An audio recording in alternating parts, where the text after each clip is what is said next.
The barn was already past saving when the first horse screamed. Fire does not announce itself politely. It climbs. It eats rafters the way a starving thing eats, without manners, without pause, and it was climbing now, orange tongues running the length of the hayloft, while a lone figure fought the latch on the last stall with hands that would not stop shaking. Smoke rolled low and mean across the packed dirt floor, thick enough to taste, thick enough to turn the moon over the open doors into nothing more than a smear of dirty light. Somewhere behind the wall of heat, a second voice was shouting a name that would not matter yet, not for years, not until the story caught up to itself. A third shape moved at the edge of the burning, small and quick, darting toward the house rather than away from it, and nobody who saw that shape that night would ever fully explain, later, why it had gone the wrong direction. The latch gave. The horse bolted, mane on fire at the tips, screaming still, out into the dark toward the safety of the open field, and the figure at the stall turned back toward the deeper dark of the barn, toward something worth more than any animal, worth more than the building itself, and the roof let go a beam, the length of a man with a sound like the sky breaking. A door somewhere had been latched from the outside, though no one that night thought to ask why a barn door would ever need latching from without rather than within. Then the world went to cinder and blackness, and the story, for now, looked away. Colton County, 11 years later. The ranch sat at the end of a road that had forgotten it was a road. 2 ruts through buffalo grass that only remembered its purpose when a wagon needed it. Silas Marrow worked that land the way some men pray, methodically, wordlessly, before the sun had the decency to fully rise. He had a scar that ran from his left ear to the corner of his jaw, pale and old, and a way of standing that told you he had once been taller before something had asked him to carry a weight that bent him permanently forward an inch. He rose before light most mornings, boiled his coffee black and bitter because he'd never seen the point in dressing a thing up past its usefulness, and walked his fence line with a dog too old to be much good for anything but company. The town knew him the way a town knows a fence post. Useful, unremarkable, not to be invited to supper, though invited once, long ago, to a great many suppers,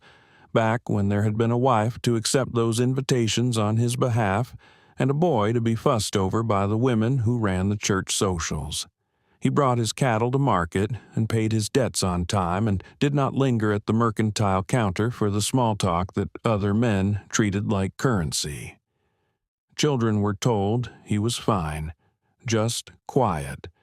though the way their mothers said it made quiet sound like a diagnosis, and more than one child had been hurried past his wagon on the street with a hand at the shoulder blade steering.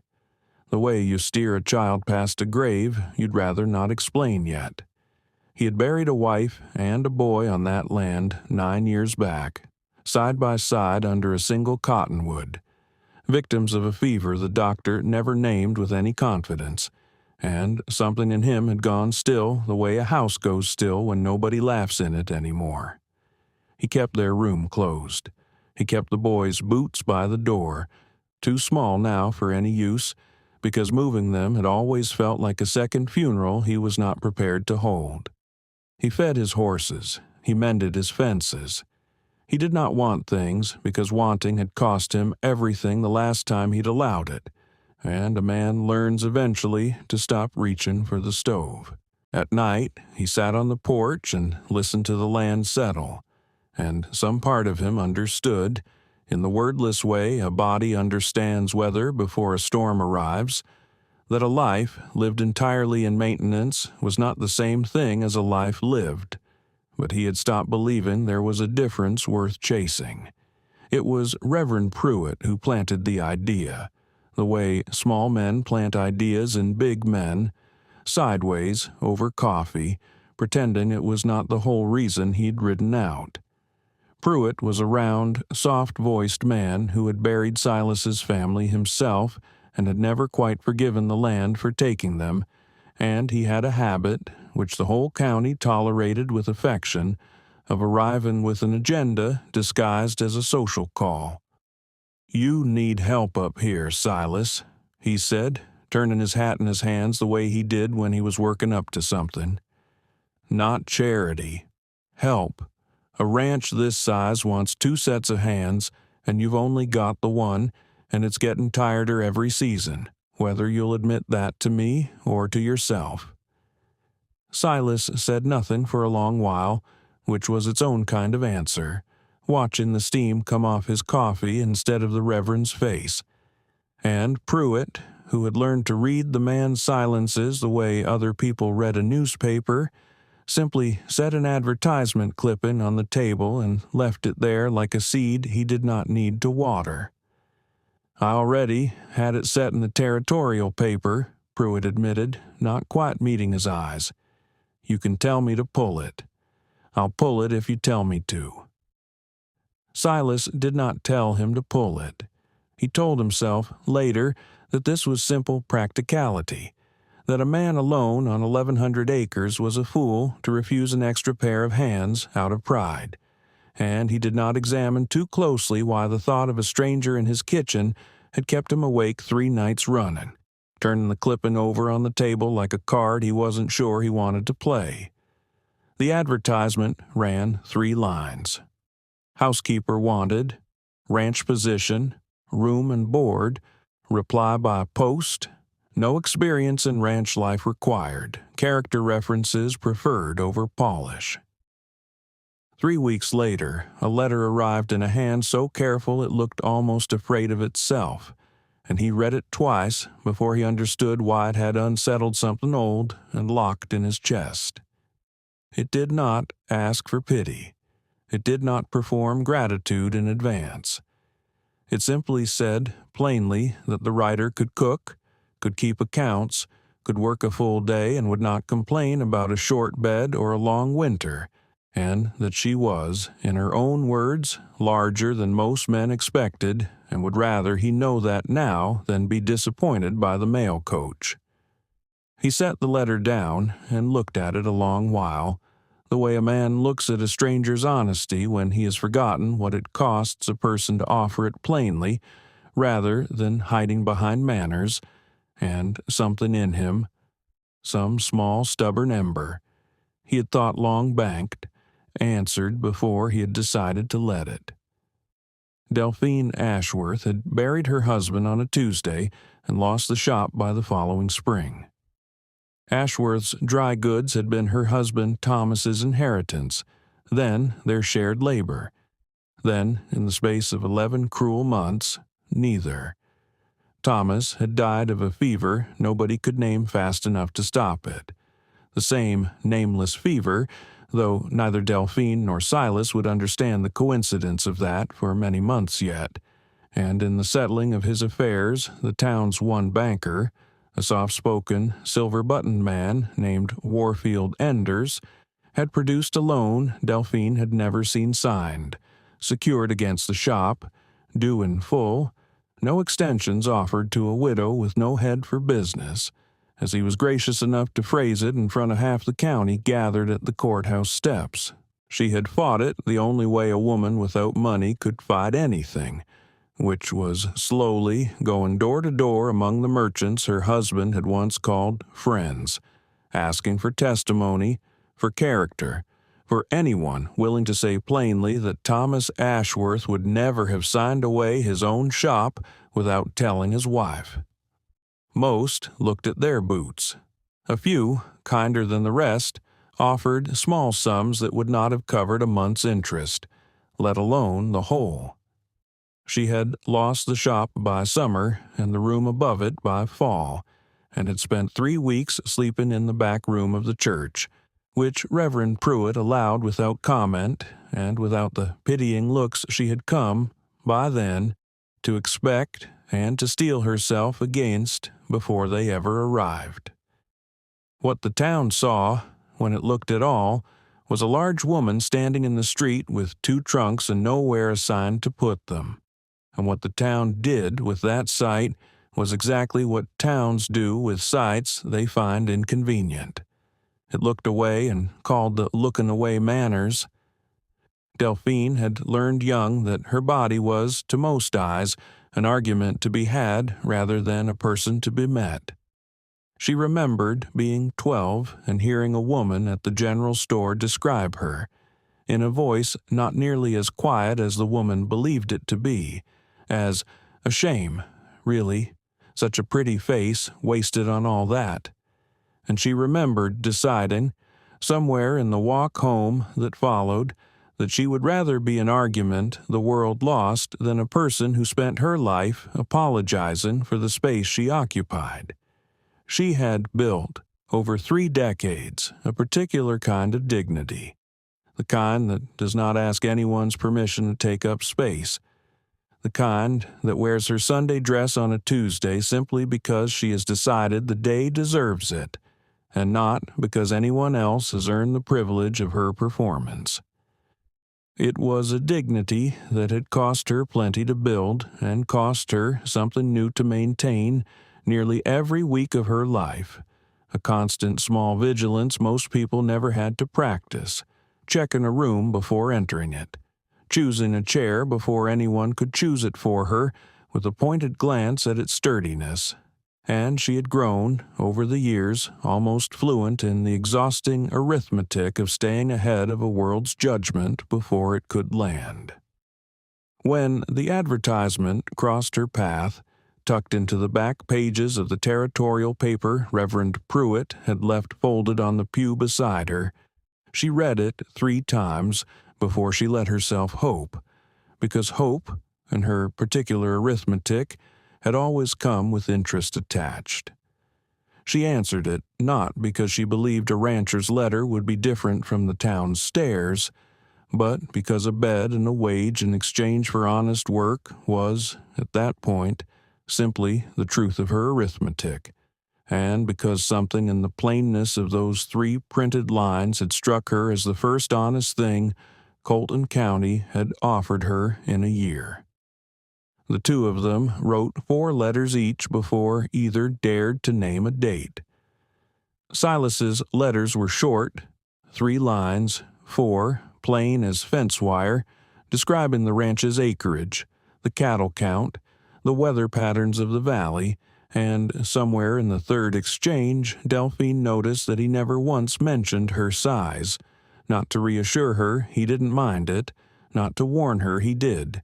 simply left it where she'd set it down and talked instead about hay yields and a dog named Biscuit, who did not earn his name through any particular talent, having once, as a puppy, eaten an entire tin of them off the porch rail and suffered no apparent consequence for it. She found that she trusted the absence more than she would have trusted a compliment. A compliment could be strategy.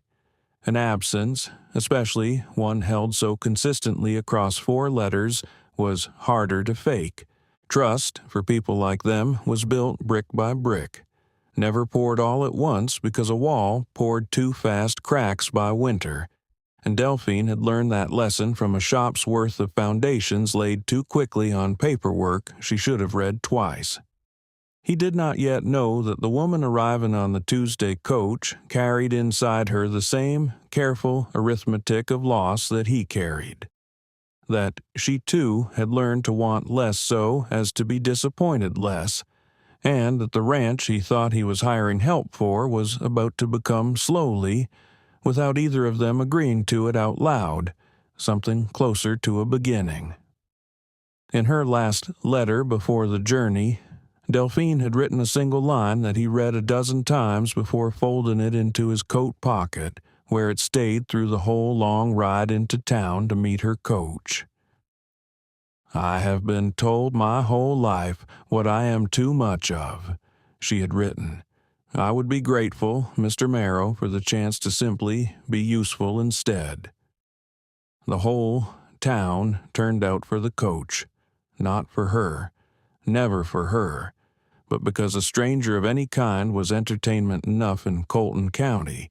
and word had somehow traveled ahead, as word does in small places, that the new woman up at Marrow's was uncommonly large,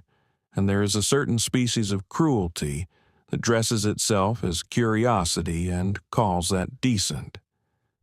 Mrs. Pettibone, who ran the millinery and considered herself the unofficial mayor of every conversation within earshot, had spent the better part of 2 days ensuring the whole street knew the coach's arrival time. They gathered along the boardwalk the way a crowd gathers for a hanging or a parade,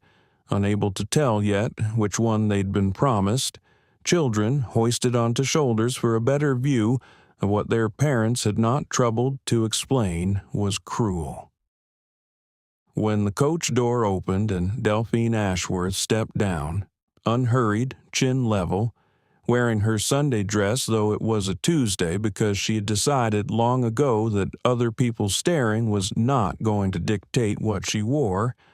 a ripple went through the crowd, half laugh, half gasp, the particular sound a town makes when it has already decided the shape of its joke.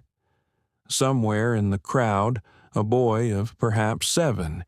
too young yet to have learned the manners of cruelty his elders were so fluent in, simply stared up at her with open, unguarded curiosity, and asked, in the carrying voice of a child who has not yet been taught to whisper, "Are you a giant?" His mother went scarlet and clapped a hand over his mouth, but Delphine, who had faced far worse than an honest child's question, crouched slightly and told him, gravely, that she was not a giant, only a woman who liked her supper, and the boy considered this with great seriousness before nodding, satisfied as though she had settled a matter of real importance. It was the only kind moment the boardwalk offered her that day. Silas Marrow, who had ridden in for her rather than sending the wagon alone as any sensible employer might, stepped down off his horse into the middle of that ripple, walked straight through it without so much as a glance sideways, and took her trunk from the coachman's hands before offering her his arm the way he would have offered it to anyone he respected. Their eyes met over the murmuring crowd. Neither of them flinched. It was, the Reverend would say later, the loudest quiet he had ever witnessed a town endure, and he said it not entirely as a compliment to the town. The first weeks were an education in small kindnesses that neither of them announced as such. Delphine reorganized the kitchen without asking, moved the flour bin to where her hands could reach it without stretching, hung the ladles by size instead of by whatever order Silas had let them fall into over 9 widowed years, and Silas said nothing, which she correctly understood as approval. She learned the rhythm of the house the way she had once learned the rhythm of the shop, by touch and repetition, and within a fortnight she could have found any implement in that kitchen blindfolded. She left a second cup of coffee out of habit before she'd decided whether she meant to, and he began, without comment, to appear in the kitchen at that hour, standing in the doorway with his hat still in hand as though unsure whether he'd been invited,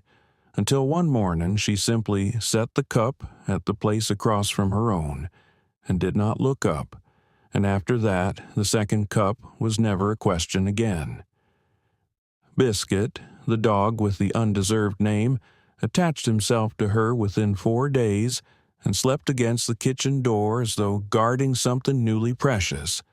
and Silas noted, with the particular dry amusement of a man who has not allowed himself amusement in some time, that the dog had never once slept anywhere but the porch in 9 years prior. She hummed while she worked, low and tuneless, an old hymn she could not remember the words to any more, only the shape of it, and the first time Silas heard it drift out to the barn, he stood very still for a long moment before going back to his mending. Careful, the way a man is careful with a bone that has only just begun to knit. He found himself listening for it in the mornings the way another man might listen for weather. The first joke either of them had risked with the other came on a Thursday, 3 weeks in, when she set a plate in front of him, heaped generously because she had never believed in serving a working man a portion sized for a parlor, and said, dry as August dust, that she'd been told ranchers preferred their women thin as a fence rail. Silas had looked at the plate and then at her and said, after a pause long enough that she half regretted the risk, that fence rails made poor company on a cold night, being generally uninterested in conversation and, worse still, at cooking. Something had passed between them, then, that was smaller than a laugh and larger than either had expected to feel again, a loosening in the chest that neither one named aloud, and Delphine had gone back to the stove with her face turned carefully away. Not because she was embarrassed, but because she had wanted, badly, to keep that particular warmth private a while longer before the world found some way to spoil it. There was a neighbor, a widow herself named Odalis Greer, who kept the next spread over with her grown son, who had ridden by within the first month under the pretense of borrowing salt, and had instead sat a full hour at Delphine's kitchen table,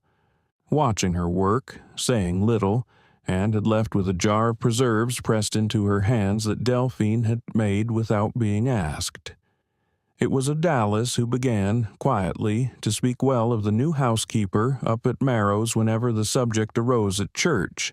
not loudly, not as a crusade, simply as one neighbor vouching plainly for another, and it was the first small crack in the town's collective certainty that it had already understood everything worth knowing about the woman who'd stepped off that coach.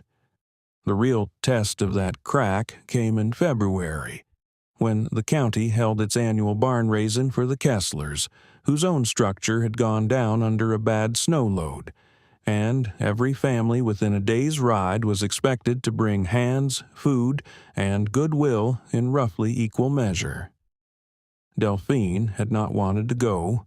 She had told Silas as much over breakfast, plainly, without asking him to argue her out of it, that she had spent enough of her life being the thing a crowd gathered to look at, and had no particular hunger to repeat the exercise in a field full of strangers. Silas had said only that he was going, and that he would rather she came with him than stayed home alone with the door she felt she needed to keep shut against the world, and had left the decision there, unforced, the way he left most things with her. She came. She wore the plain wool dress rather than her Sunday best, a small concession to the practicality of a day spent hauling lumber, and she arrived at Silas's side rather than trailing behind him, which the gathered families noticed, in the particular silent arithmetic small towns perform on every arrival. There were stairs, of course. There were always stairs, but there was also, for the first time, a boy of perhaps 10 who ran up to ask whether it was true she could carry a beam by herself, having heard some exaggerated version of ranch gossip,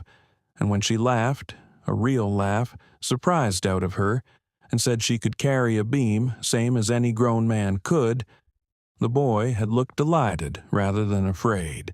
and had trailed after her half the morning like a small devoted shadow. By midday she had joined the line of women setting out the noon meal, and old Mrs. Kessler herself, gruff and unsentimental, had put her to work at the largest kettle without a word of hesitation, simply handing her a ladle the size of a shovel and saying, "The stew wanted stirring by someone with a strong arm," which Delphine understood, correctly, as the closest thing to an olive branch that particular woman was likely to offer anyone. Silas, working the beam raising with the other men, found himself glancing toward the food tables more often than the work strictly required, and more than once caught Delphine's eye across the yard, and each time something eased in his chest a little further,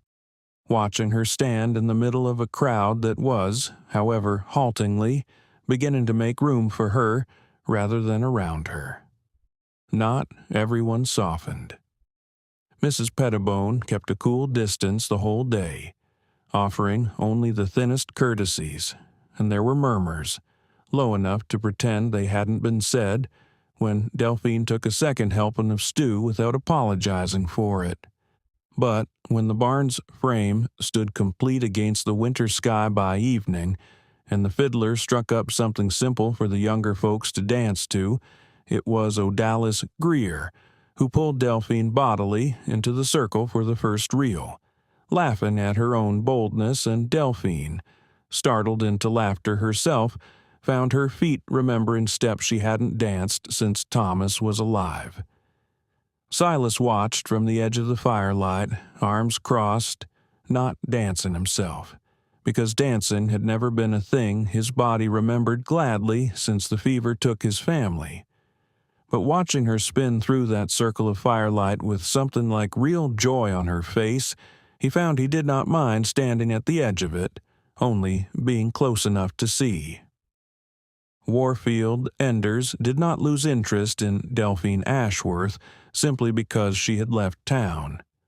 Men like Enders do not deal in interest so much as in leverage, and Delphine's departure had removed a piece he'd intended to use,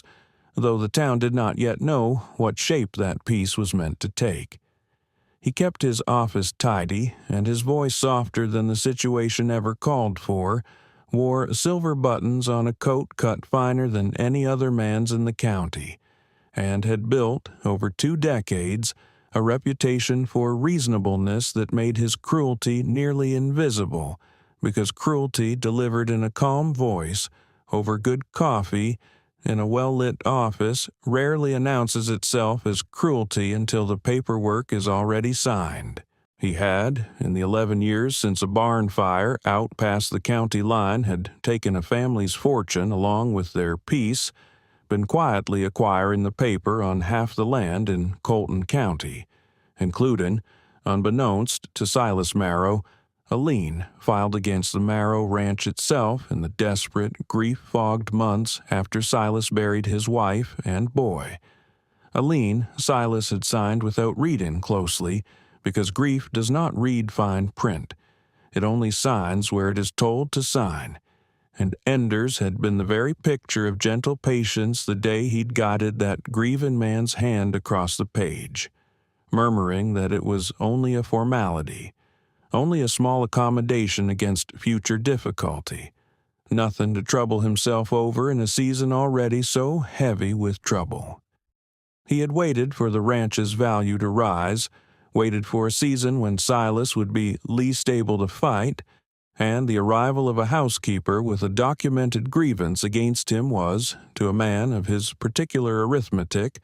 not a coincidence to worry over, but a complication to be managed before it became inconvenient. He mentioned it once, in passing, to his clerk, a nervous young man named Whitcomb, who had begun in recent months to lose sleep over the ledgers he was asked to keep. That it was an interesting turn of fate, wasn't it? That the fat widow from the dry goods shop had landed square in the middle of the one piece of land he'd been saving for last. And he had smiled when he said it, the particular smile of a man rearranging a chessboard rather than a man surprised by it.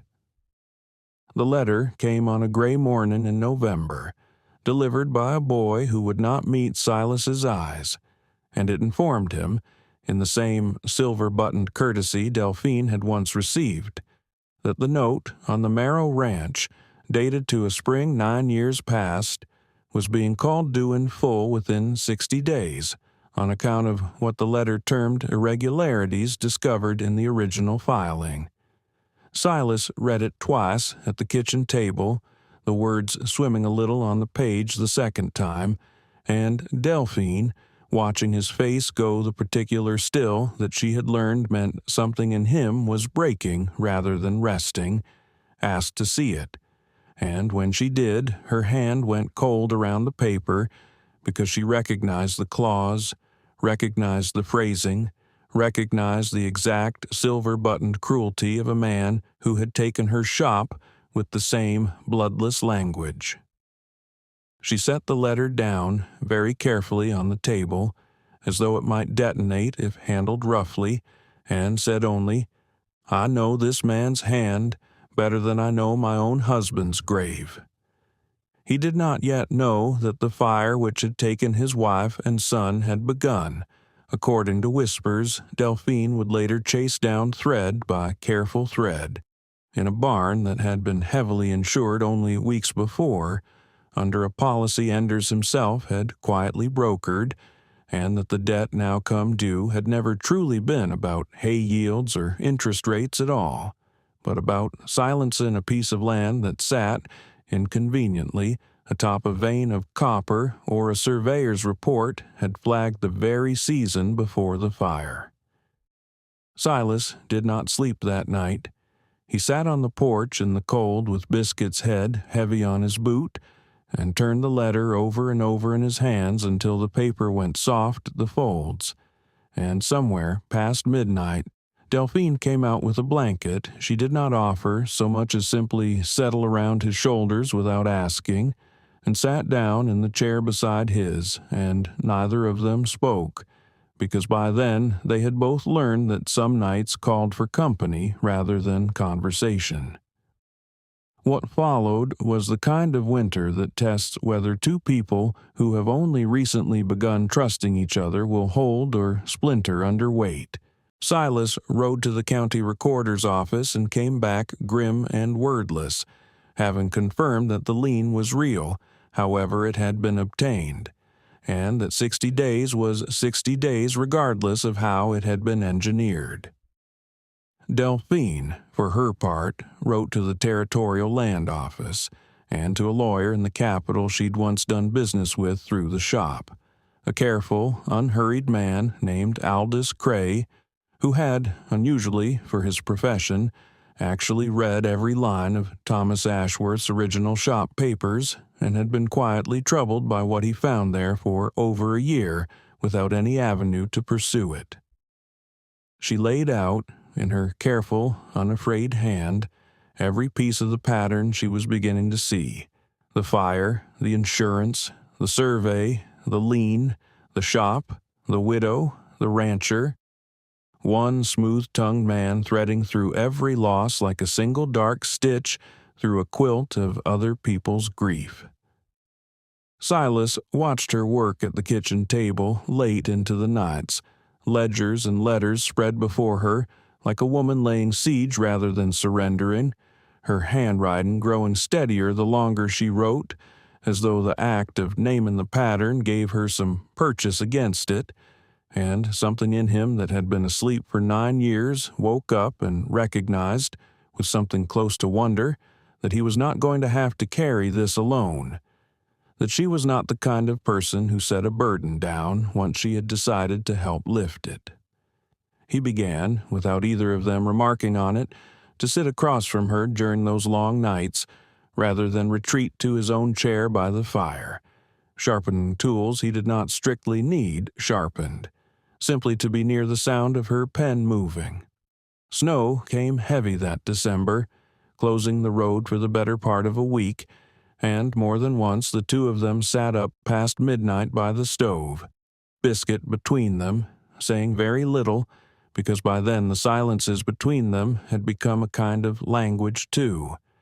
and it said, more clearly than any speech, that neither one of them intended to let the other fall. It was during one of those long snowbound evenings that Delphine finally told him, plainly and without asking for comfort in return, the whole of what had been done to her and to Thomas, and Silas, in turn, told her of the fever that had taken his own family, and of the strange, uneasy feeling he'd carried for 9 years, that something about that fire had never sat right in his memory,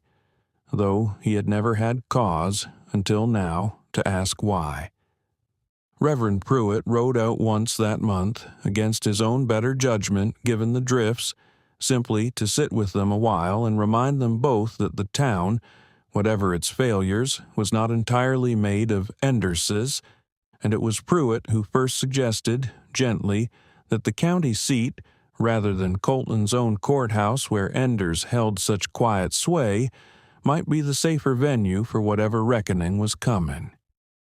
The threat, once traced far enough, revealed itself as a single hand pulling two strings the town had never thought to connect. Enders needed the Marrow land clear of its house and its history so the copper claim could be filed clean, and he had needed, 11 years earlier, a witness silenced who might have said too much about an insurance policy taken out on a barn that had no earthly reason to be worth what it was insured for. Delphine's lawyer wrote back in January with confirmation that the original fire investigator's report, long buried in a county archive nobody thought to search, had in fact named arson as a possibility before the file mysteriously went cold. Cold in the particular way files go cold when the man asking questions receives a visit from someone persuasive and silver-buttoned. The investigator himself, Cray's letter noted, had left the territory entirely within a month of filing his preliminary findings, and had never been heard from again in any official capacity. Silas read that report standing in his own kitchen with his jaw set hard enough to ache, because it meant, plainly, that the deaths on his land had not been an accident of God, but a cost some other man had judged acceptable, a line item in a scheme for copper ore, and for the first time in 9 years he let himself feel the anger he'd spent a decade converting into silence instead. He walked out to the cottonwood that evening and stood a long while over the two graves, the way he had stood there countless evenings before, only this time the stillness in him carried a different weight, less resignation than resolve, and when he came back in, his eyes were red in a way Delphine did not comment on, only put her hand over his on the table, not to calm it, but simply to be present to it, and said that some fires were not meant to be survived alone twice. He told her, that night, more of his wife and son than he had told anyone in 9 years. Small, ordinary things. The boy's habit of naming every calf on the property, whether it lived long enough to earn the name or not. His wife's terrible, cheerful singing on wash days, and Delphine listened without once trying to smooth the rough edges of his grief into something easier to hold. Understanding, the way only another person who had buried a whole life could understand. That grief spoken plainly was its own kind of mending, better by far than grief kept swallowed and neat. Whitcomb, Enders's nervous young clerk, arrived at the ranch 2 weeks later in the dead of night, having ridden the whole distance without a coat against the cold because he had left too fast to think of one and stood shivering on the porch until Delphine let him in and put coffee in his hands before he could say a word. He confessed, in a voice that shook worse than his hands, that he had found, buried in a ledger drawer he was never meant to open, the original insurance policy on the Marrow barn, dated 3 weeks before the fire, in an amount that made no sense for a building of that size, and beneath it a receipt for a payment to a man whose name Whitcomb did not recognize but whose date matched, precisely, the week the fire investigator had left the territory. He had brought both papers with him, hidden inside his boot the whole ride, because he said he could no longer sleep knowing what he'd found and done nothing, and because, he added, looking at Delphine with an apology he did not quite know how to voice aloud, he had watched what the county had done to her over that shop and had told himself for a year that it was none of his business, and had decided, riding out that night, that he did not want to be the kind of man who told himself that twice. It was 3 nights after Whitcomb's visit that the danger stopped being a matter of paper and became, briefly, a matter of flame again. Silas woke to Biscuit barking in a register the old dog rarely used any more, a young dog's bark, urgent and unbroken, and came down the stairs to find a reflected orange light flickering against the kitchen window that had no business being there at that hour. The hay shed nearest the house was burning, not yet fully caught. Someone's careless torch flung and run, rather than a fire built with skill, and Silas was out the door in his shirt sleeves before he'd fully finished waking, hauling water from the trough while Delphine, close behind him despite his shouted insistence that she stay back, beat at the licking flames along the shed's near wall with a wet feed sack, her large frame no hindrance at all to the work, if anything an advantage, strength enough to smother what a smaller person might only have fed with panicked, ineffective swatting. Between the two of them and the well bucket passed hand to hand until Silas's palms blistered.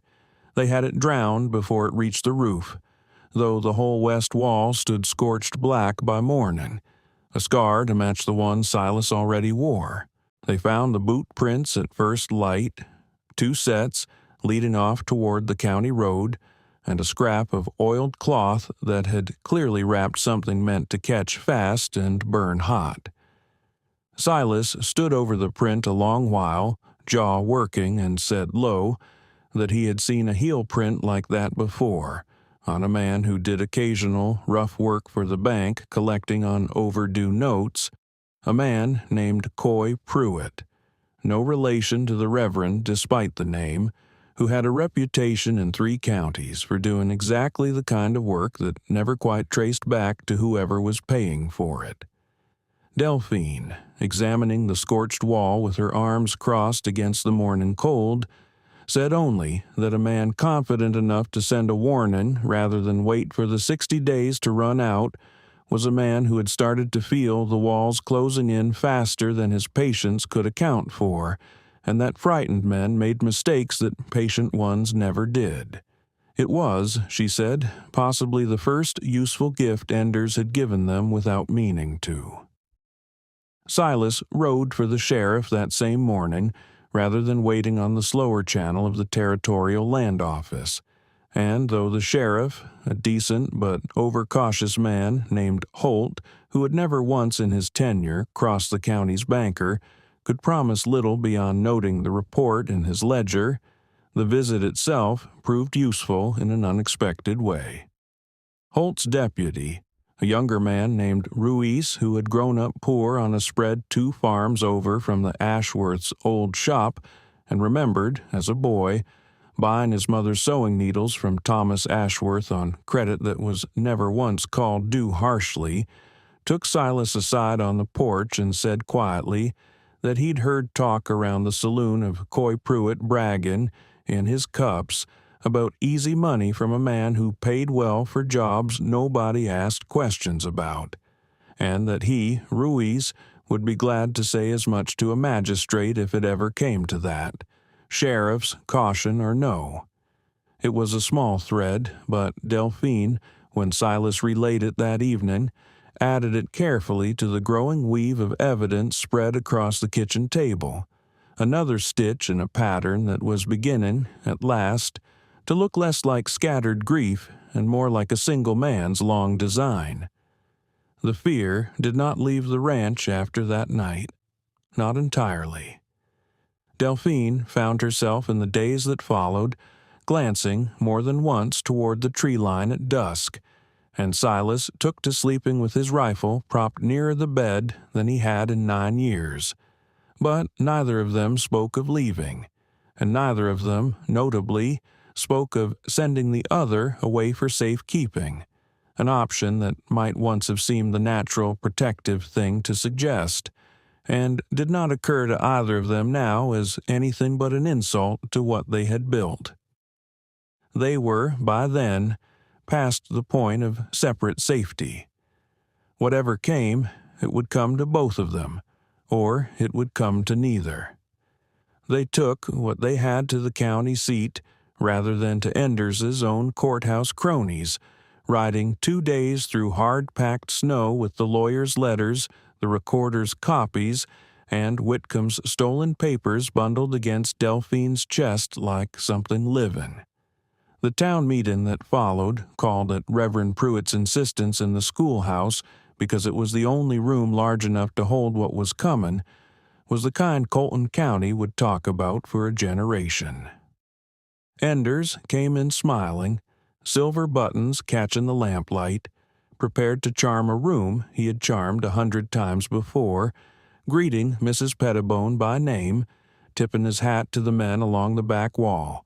entirely unaware of the particular weight of the papers waiting for him at the front. It was Delphine Ashworth, standing at the front without apology for the space she took up, who read the fire report aloud in a voice that did not shake,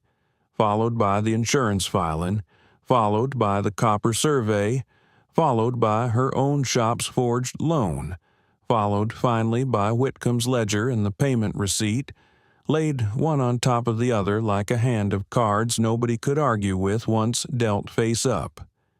Whitcomb himself stood beside her, pale but steady, and confirmed each document in his own trembling voice when the sheriff asked him to.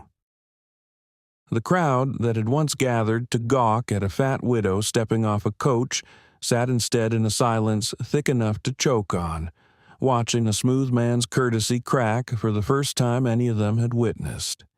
watching him reach for words that no longer had anywhere true to land, his silver buttons suddenly looking, to more than one person in that room,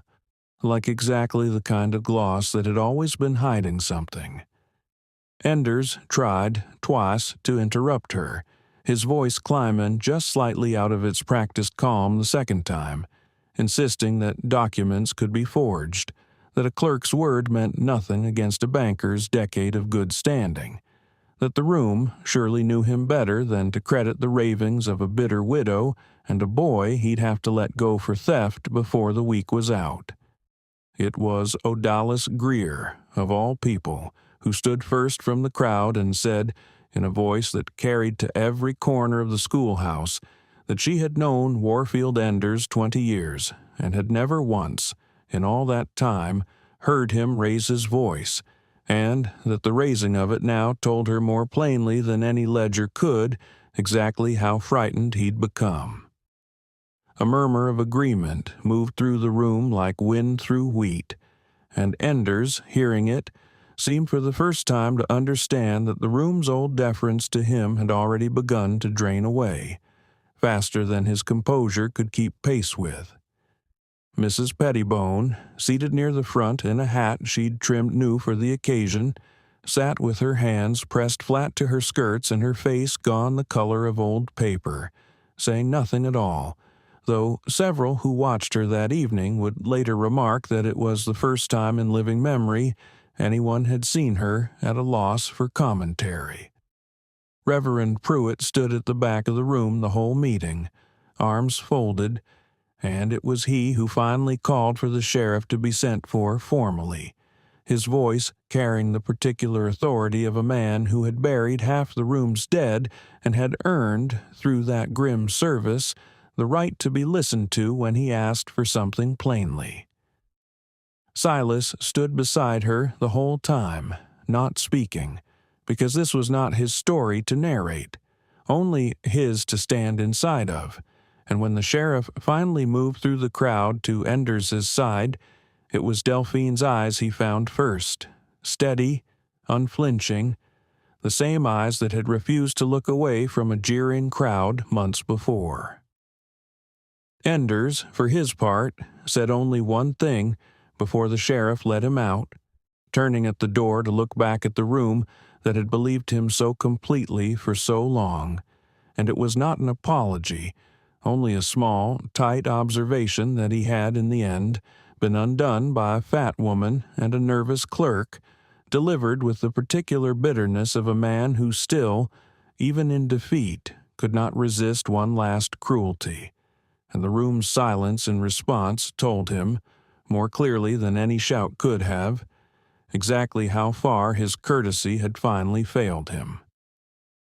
Justice, in a place like Colton County, did not arrive with trumpets. It arrived slowly, the way most true things do, in the shape of a territorial marshal riding out to collect Enders inside the week, a voided lien filed properly at the recorder's office, a shop deed quietly restored to Delphine's name, though she had already told Silas, plainly, that she had no wish to go back to what the shop had been. The fire investigation was reopened at the territorial level, and though the men who had actually set the blaze were, by then, long scattered to places the law could not easily reach, the official record was corrected at last to name what had truly happened on the Marrow land 9 years before,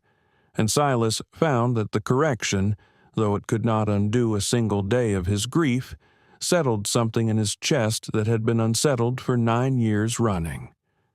Some of the town found their way, belatedly, to apology, the way towns do when shame finally catches up with convenience.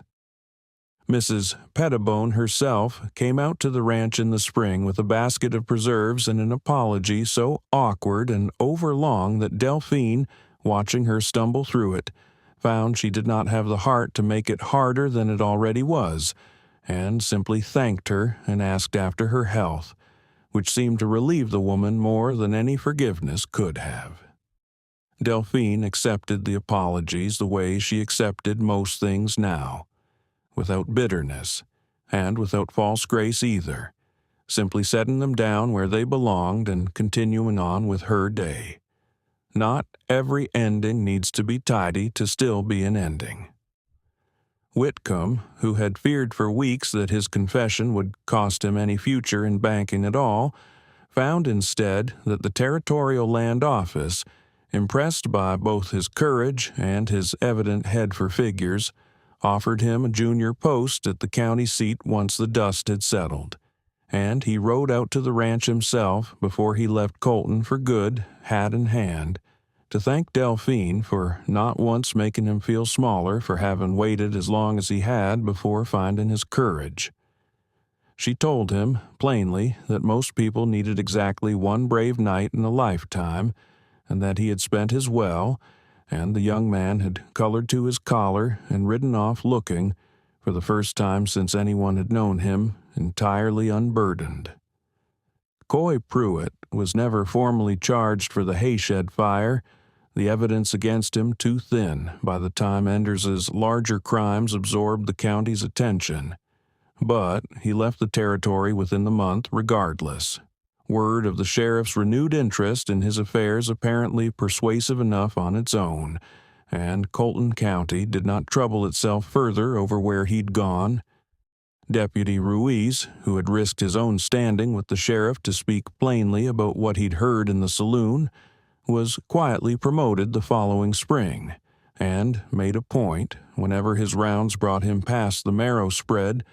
of stopping to check the fences with an attentiveness that had less to do with his official duties than with a young man's private sense of debt repaid.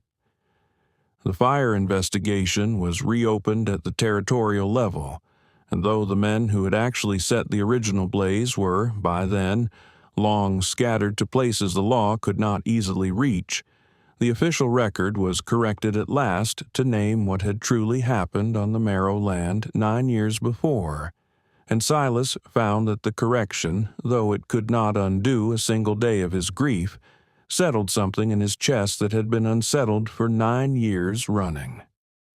He rode out to the county seat himself to read the corrected filing in person, standing a long while at the clerk's counter with the paper in his hands, and told Delphine that evening, quietly, that it was strange how much a single honest sentence on an official page could weigh. Heavier somehow than all the years of not knowing had weighed, and lighter too, both at once, in a way he did not have better words for. The copper claim itself, once Ender's scheme lay exposed, reverted by law to Silas as landholder, and though he had no particular hunger to become a mining man, he consulted Delphine on the matter the way he had come to consult her on everything of consequence, and together they leased the mineral rights to a modest outfit out of the territorial capital on terms generous enough to see the ranch through any lean season that might come again, without ever having to sell so much as an acre of the land his family was buried on. Delphine kept the books for the arrangement herself, the same careful hand that had once kept a dry goods shop's accounts, now keeping a rancher's, and found a quiet satisfaction in the work that had nothing to do with proving anything to anyone and everything to do with simply being useful in a life that finally had room for her to be so. She hired, in time, a girl from town 2 afternoons a week to help with the heavier household chores, not out of any need to prove her own capability had limits, but because the ranch had grown busy enough with both cattle and ledgers to want the extra hands, and she took a particular quiet pride in being, for once in her life, the one doing the hiring rather than the one hoping to be chosen. Spring came slower than expected that year, the way it does after a hard winter, but it came. The cottonwood over 2 small graves put out its first green, and Silas found himself standing there one evening, not in grief exactly, but in something adjacent to it, a kind of settled remembering that no longer required him to go still all the way through. Delphine found him there and did not fill the silence, only stood beside him until he was ready to walk back to the house, and it was 2 evenings later, at the kitchen table where so much of what mattered between them had already happened, over the same 2 cups of coffee that had become, without either of them planning it, a small daily ceremony that he set a folded paper in front of her without ceremony. It was the deed to the ranch, redrawn at the recorder's office that same week, her name added beside his, not as employer and hired help, but as something the county clerk had needed no explanation to understand. She did not cry because crying had never been her particular language, but she put her hand flat on the paper the way she had once put it over his on that hard January night, and said only that she had been told, once, a long time ago, that nobody wanted her, and that she had believed it long enough to build a whole, careful life around not needing anyone to prove it wrong. Silas said that he had believed something similar about himself for 9 years running, that a man who has buried everything he ever loved learns to tell himself he is better off wanting nothing at all, and that she had been the first thing in 9 years he had wanted without being able to talk himself out of it. Biscuit thumped his tail once against the kitchen door, entirely unbothered by the weight of the moment, and outside the light was doing the thing it does at the very end of a long day in that country. Purple sliding into orange, sliding into a deep, settling blue, 2 small figures framed against a landscape that had finally stopped asking either of them to be smaller than they were. Delphine ran her thumb along the edge of the deed once, twice, feeling the raised stamp of the recorder's seal the way a person might feel for a pulse, checking that the thing in front of her was as real as it seemed,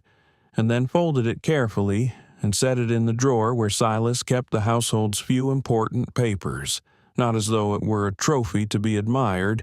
but simply as though it belonged there now. Ordinary, permanent,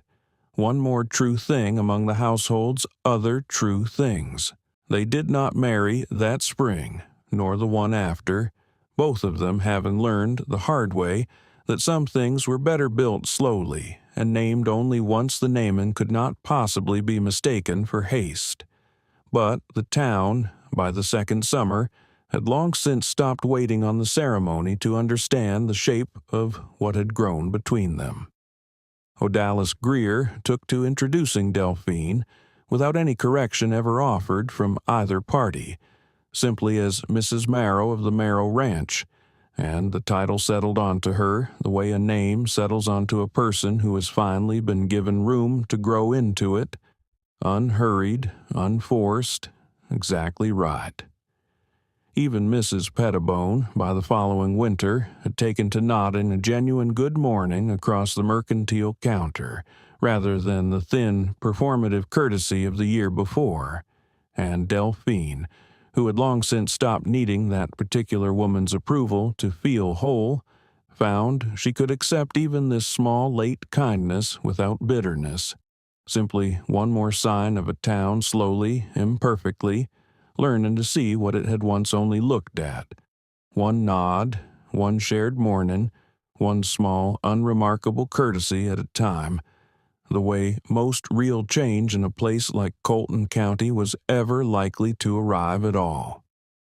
Reverend Pruitt, riding out that autumn to check on them both the way he had once checked on Silas alone in his long grieving years,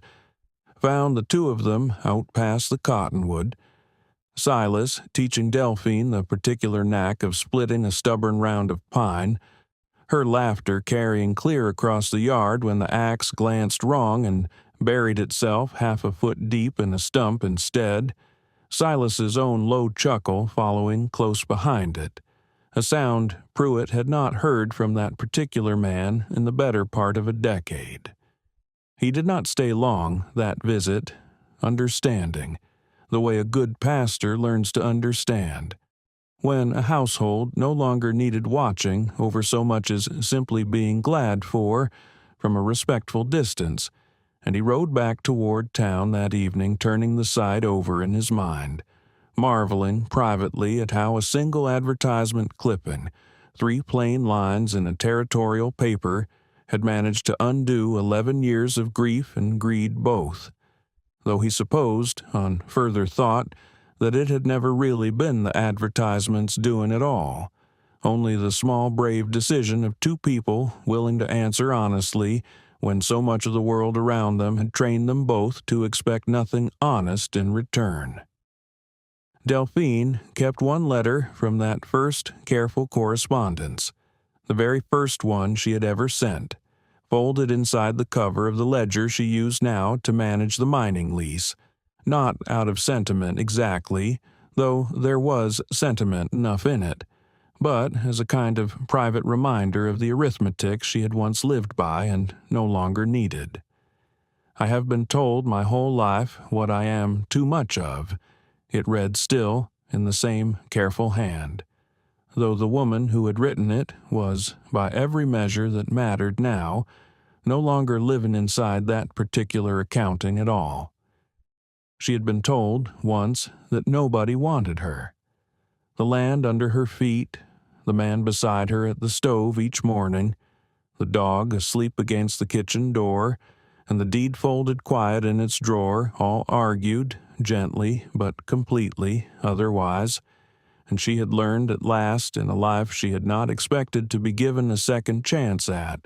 to let the argument stand unchallenged and simply live inside its answer. Not every ending needs to be allowed to be a beginning. Theirs, quiet as it was enough,